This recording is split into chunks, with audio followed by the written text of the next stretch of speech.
So now I'm feeling like David Gaddy felt last week, of knowing that we are in really unprecedented times, having to give voice and wisdom, and feeling all of my humanity all at once. So here I am. I will tell you that it's been on the books, because we knew Jason was going to be on vacation for a while, that we would preach these weekends. Dave Gaddy would preach last weekend, and I would preach this weekend. And didn't quite know what I was going to talk about. And till a couple of weeks ago, come downstairs, minding my own business, and heard about the overturning of Roe versus Wade. And I have struggled over the last couple weeks to find words to capture how hurt, worried, fearful, shocked I was in that moment. As a woman. As a woman within, still, I am looking at me and menopause are close, 47, so, I'm developing a new relationship with perimenopause. She wakes me up at night in sweats. Every now and then, she gives me a little hot flash. But, it's still a ways off, just enough. But I'm still within my reproductive rights. And I am raising a 12-year-old who is coming into hers. And my first thought was,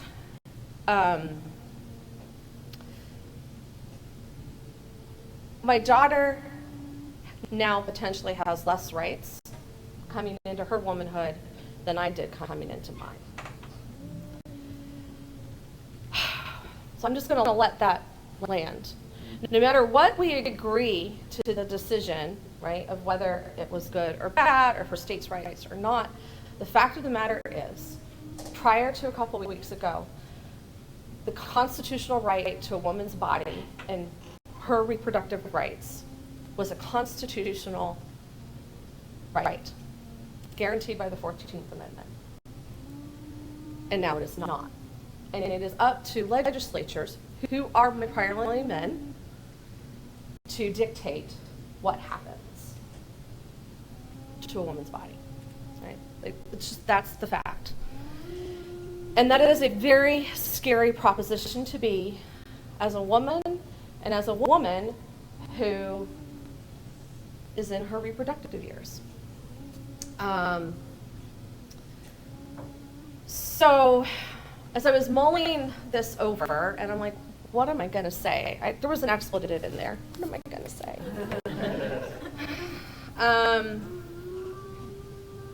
I was in the shower, because that's where I have my best thinking, right? Washing my hair, mulling this over, and the story of Rachel and Leah and Jacob hit me for many reasons. And it was, and I may bounce around here a bit, because as I was trying to write this out in a coherent flow, the PD person in me, I'm used to having scripts, making my own scripts. I plan discussion protocols so that people have the right discussion that I want them to have, so they can really talk about it. Everything is planned, and I sat down several times to plan this and couldn't quite come up with a thread. And I feel like God told me, just tell your story. Right? So if this meanders a bit, know that I am telling my story. This isn't meant to alienate anybody. I don't even think I want to convince anybody of anything. But I do want to provide space within a faith community to bring voice to the thousands of women who are hurting right now.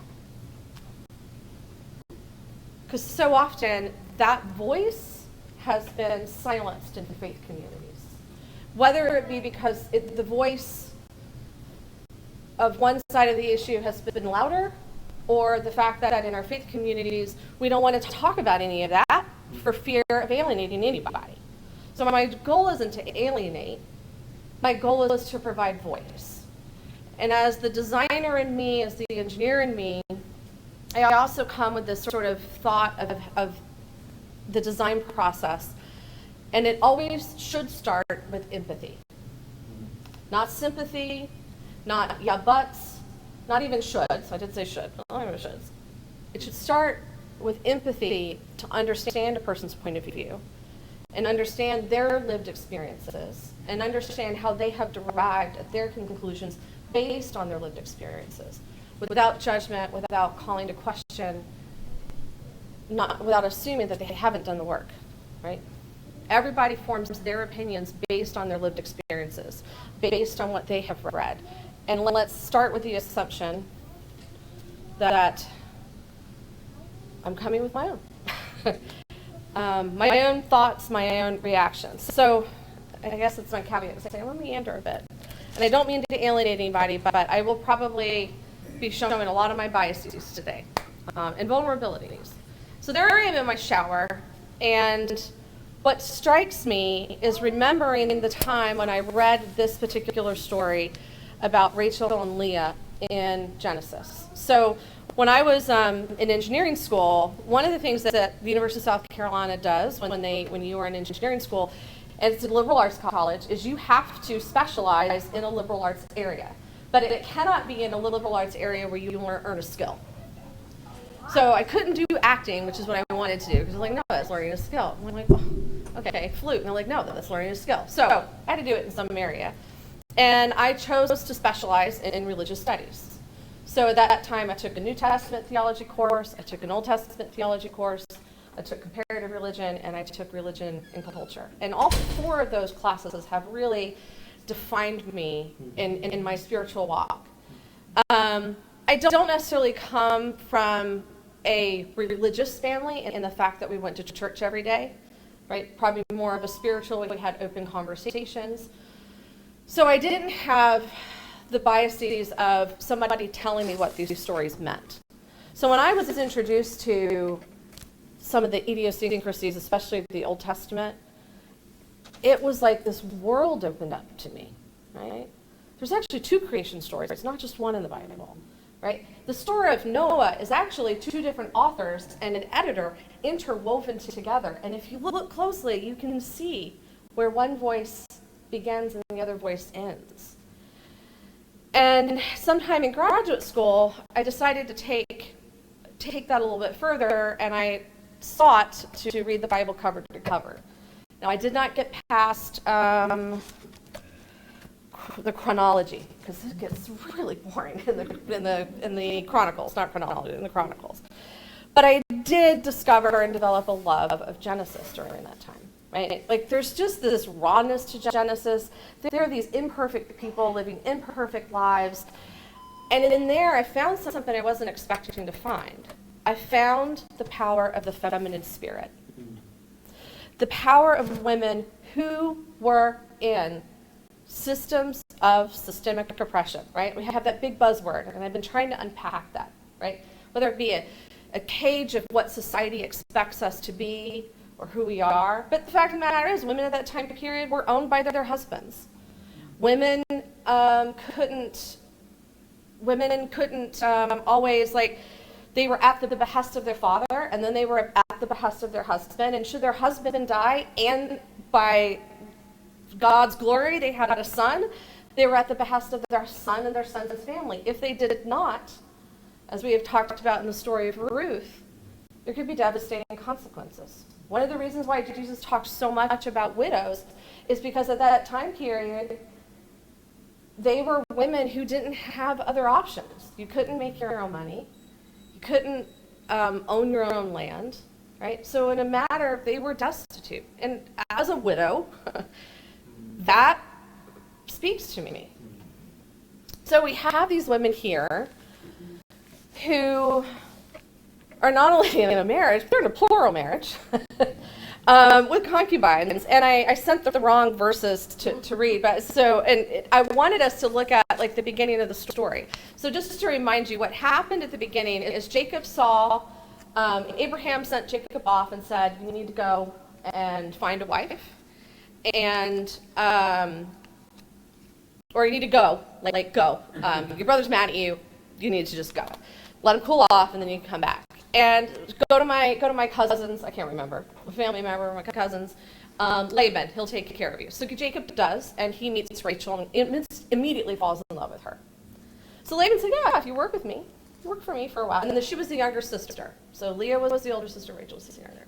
So work with me, and I'll give her to you in marriage. So he does for 7 years and increases his flock, made him a very wealthy man.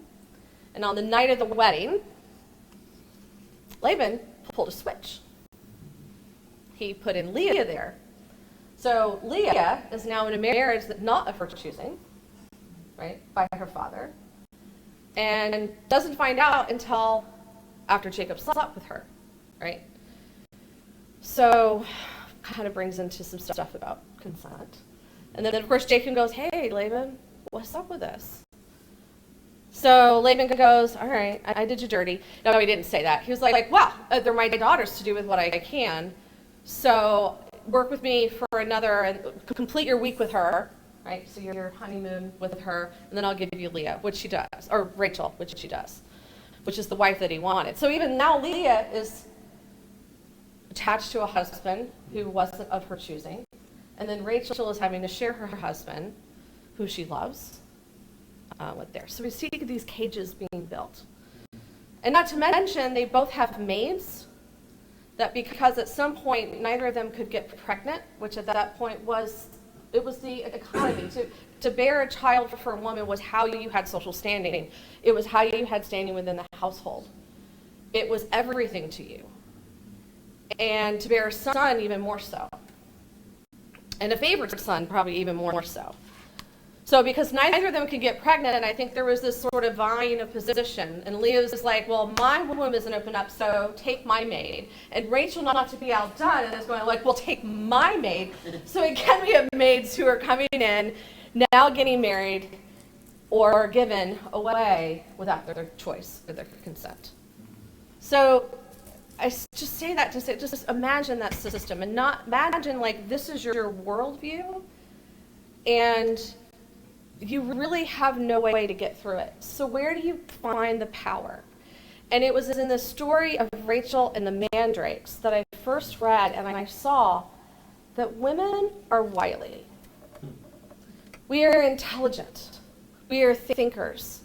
Been doing a lot about sort of like thinking about energy and how we use them. And the masculine energy is a very linear energy. It's a daily energy. And the feminine energy works in long cycles, right? It's a monthly energy. Now, all of us have both of these energies within us, but, just because our bodies literally work within a cycle, our hormones work within a cycle. So that, I feel like there's that, with the feminine spirit, there is that patience and the ability to wait and to think and to look and observe and to see what's going on until your point arrives. So when I first read this story, and just to kind of paint this picture, Leah's son comes in. Rachel at this point has not been able to have a son. And he did mandrake. He found some mandrakes. Now, when I first read this in my 20s, I thought flowers. Right? So until I reread this again, I did not see mandrakes, which comes up again in just a second. I thought flowers. So I thought, and then she says to Leah, please give me some of your son's mandrakes. But then she said, is it a matter that you have taken away my husband? And would you have taken away my son's mandrakes as well? Right? Rachel said, well then, you may lie with him tonight for your son's mandrakes. So let's just take that. They are trading off the night with the man for flowers. In my head, it was just for flowers, right? It's like, that really tickled my fancy when I was in my 20s, right? It really did. And then now, looking back at it, like it was that first part where I started to see there was more to the woman's story in the Bible than we had ever thought about. Women were able to find power in the situation that they found themselves and be able to make that happen. Now, fast forward more than 20 years. I looked up, I was just like, wow, it says mandrakes, not flowers. Which is interesting, Because mandrakes are used for medicinal purposes. They actually have one of the things that shaman really love about them is they have the roots have the body of a human, right? So they're very revered, thank you, into their medicinal properties. And so I did look up a Mediterranean plant of the nightshade family, which at first I thought, oh my God, is she going to try and poison her husband? But she loves Jacob. She's not trying to poison Jacob, right?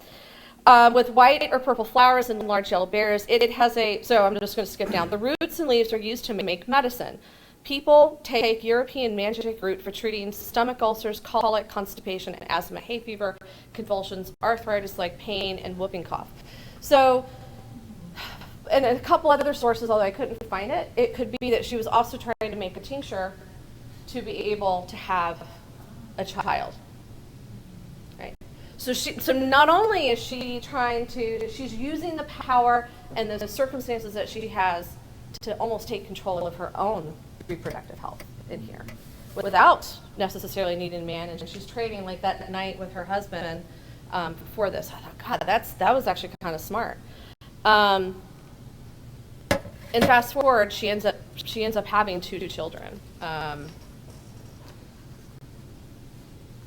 as she does that. So I think as I sat there in the shower and I was thinking about it, it just occurred to me as we find ourselves, women, as we find ourselves here in this moment where we don't know what's going to happen. We know that it's been kicked back to the States. We know here in North Carolina, we're okay right now. But if I was in Mississippi or Missouri or Texas, right, the other 13 states that have trigger laws that are almost basically an outright ban on abortion, even in the case of rape and incest. So my body autonomy is taken away by a man and then the state. And then it's doubly taken away by the state. That is what keeps me up at night. The fact that we are in 2022 and the Supreme Court has basically left it up to legislatures to legislate my body, what happens to my body. And I keep coming back to that. So I also looked up, so it started me thinking about all the ways, and maybe just some examples of how women have used that feminine wild, that feminine power to get done what they really needed to get done, because we're going to need that. If this is something that you want to have overturned or to come back to, if you want reproductive rights for all people, right? Because we now live in a time where we can DNA test, we can find who the paternity is. We can't make a father be a father, but we can make him pay, right? So this is reproductive rights, parental rights for everybody. If we're going to do that, we're going to have to rely on our spirit. And where can we find some of those? And I will post them. I think I'll try to post them to the Facebook page later. But later on in the story, we hear, again, Rachel, smart one. They try to escape from Laban, right? Jacob's done. He wants to go back to his fatherly home. And they are going to have to literally, like in the middle of the night, run. And I don't completely understand why, but Rachel takes the house gods and hides them. But she hides them in a barrel where she sits, and she's like, oh, I'm so sorry, I can't get up. It's my female time. So he does not look for the barrel because he's afraid of the menses. Well, he's afraid of probably being impure. You can't touch an impure woman, whatever. Either way, he's afraid of what's happening in a woman's body, right? I think about Esther, who was forced to marry a king because he saw her as attractive and ended up saving her people because of her influence with the king. Let's not to mention the queen that was usurped, refused to have sex with him one night, and that's why I can't remember, did he have her killed or usurped? But Esther came in and was in a position to save her people.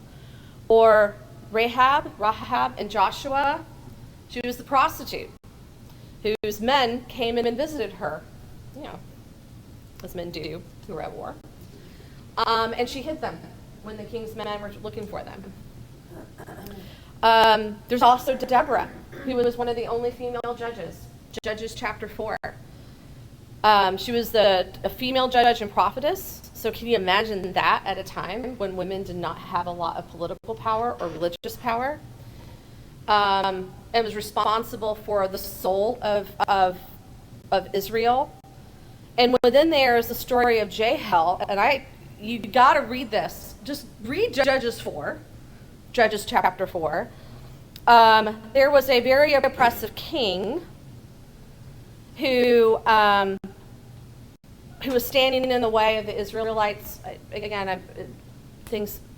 But she was able to seduce him, give him enough to give him some water that is laced with a sedative, and then drove a stake through his temple while he was asleep, and it turned the tide of the war for the Israelites. I don't condone the practice. I'm just saying women get the work done. Don't go off and do that, but women get the work done. And then even at the end of Genesis, we see Tamar, Genesis 38, 6 through 26, whose husband died. The person, and again, in that time, she was died without children. So what was done is you were given to the brother to provide you with a child, and that child would then be able to take care of you, especially if you were a male son. And the brother did sleep with her, but then it says spilled his seed on the ground. I am quoting, that is a direct quote. And so she had no other option but to pretend to be a prostitute, seduce Judah, who was her father-in-law. And then when he tried to condemn, she did get pregnant, and when he tried to condemn her, she was like, but these are your personal artifacts. You're the one who slept with me. And he had no choice but to basically apologize. So, and when I was reading that, I was reading another article and I wish I had written out the name of the article, but it states, White declares that this fits into the league of stories depicting powerful, self-actualizing women who seemingly begin the narrative on the downside of advantage, only to ascend to the greatness by cunning and thoughtful action. And I don't think I could have come up with better words than that. Because if we are going to take charge of our reproductive health, all of us are going to have to tap into that power, that self-actualizing power, with our cunning and have thoughtful action. And then I thought, it's not just the woman's fight, right? Just like Gaddy did so great, and last week, in terms of what, from the male perspective, who sees the women that they love hurting right now. I was thinking about Jesus' ministry and all he had done for women's rights during the time within the power that he had. Okay? So we see in John that we read earlier, he is in his prime of his teaching. He is being, in some ways, he's being taken very seriously. Seriously enough for people to listen to him, and seriously enough for the religious powers that be to try and trick him into messing up. And so they bring in an adulterous woman. Where's the man in this? That's all I'm having to say. Every time I see, where's the man in all this? Because she didn't do it alone, right? She adulterated with somebody. And again, in that time period, adultery could mean very many things. It could have been rape. It could have been what have you. The fact that she slept with a man who wasn't her husband could, in whatever context that meant, was the thing of adultery. And the ruling was to be stoned to death.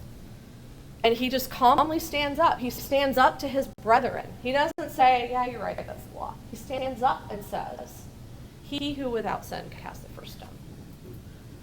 And there is power in that. There is power that men can draw from, and I'm going to say it, to protect the women that they love.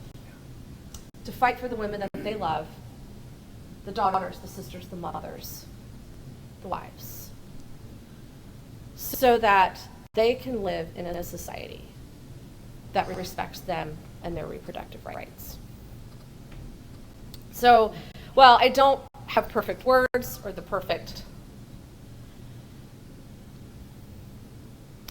ending to this, my hope is that we will spend some time listening to each other, maybe listening to people on the other side of the divide. Listening with an open heart and an open mind to understand where they are coming from. But in the end, so that we can also understand how we need to act within our own consciousness, within our own spirit, with thoughtful cunning.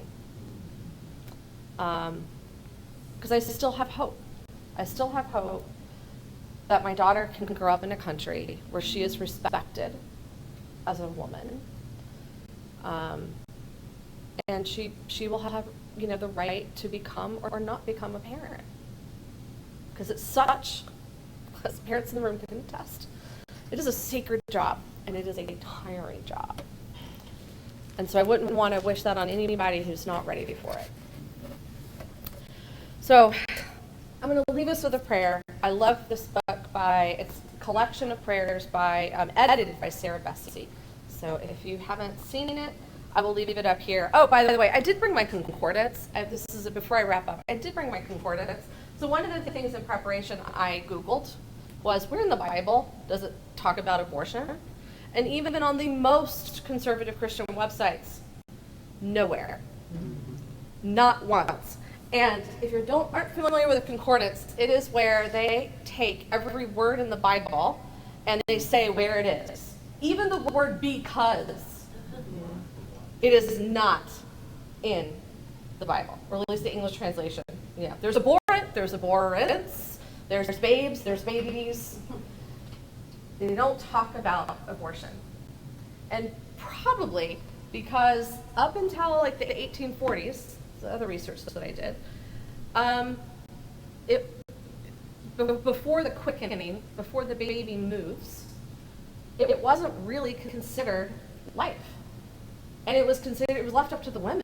Really, it was left up to the midwives in order to deal with it. So the idea of abortion prior to the baby moving wouldn't have even been considered abortion. It would be bringing down the menses, right? Using different routes. So look at and I thought it was very interesting that prior to 1840, it was up to women. Around the 1840s was when men started to become gynecologists and the OBGYN profession started to take place. And it was also at the peak of the women's suffragist moment.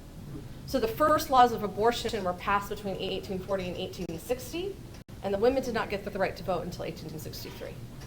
So kind of an interesting, just an interesting side fact in my Googling. I'll leave you with that.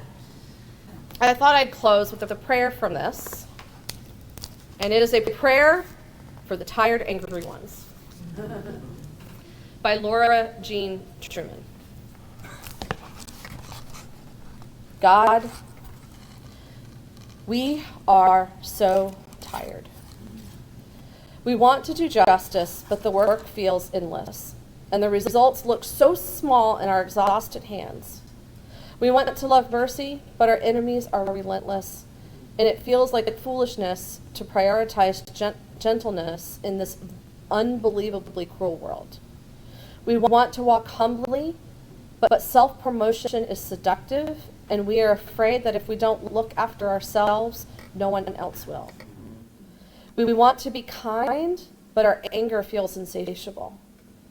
Jesus, in this never-ending wilderness, come to us and grant us grace. Grant us the courage to keep showing up to impossible battles, trusting that it is our commitment to faithfulness and not our obsession with results that will bring in your shalom. Grant us the vulnerability to risk loving our difficult and complicated neighbor, rejecting the lie that some people are made more in the image of God than others. Grant us the humility of a de-centered but beloved self as we continue to take the single step that is in front of us. Jesus, Keep us from becoming what we are called to transform. Now, let me read that one again. As we continue to take the single step that is in front of us, Jesus, keep us from becoming what we are called to transform. Protect us from using the empire's voice in our words, in our theology, in our activism, and in our politics for your kingdom of peace. Keep our anger from becoming meanness. Keep our sorrow from collapsing into self-pity. Keep our hearts soft enough to keep breaking. Keep our outrage towards justice, not cruelty. Remind us that all of this, every bit of it, is for love.